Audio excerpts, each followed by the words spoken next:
వినాయక చవితి భక్తి, ఆనందం, ఐక్యతతో జరుపుకునే పండగ. భక్తితో వేడుకలు జరుపుకుంటూనే గణేష్ మండపాల్లో భద్రతను కూడా పాటిద్దాం.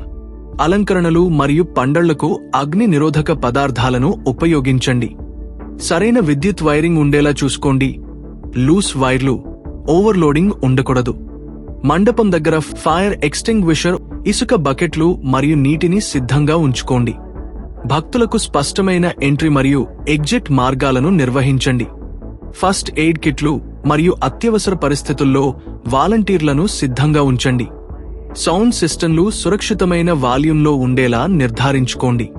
పోలీసులు, జీహెచ్ఎంసీ మరియు విపత్తు నిర్వహణ బృందాల సూచనలను పాటించండి. అలంకరణలో ప్లాస్టిక్, థర్మోకోల్ లేదా సులభంగా మండే పదార్థాలను ఉపయోగించవద్దు.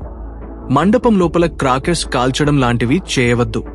ఎమర్జెన్సీ ఎగ్జిట్లను కుర్చీలు, స్టూళ్లు లేదా వాహనాలతో అడ్డుకోవద్దు.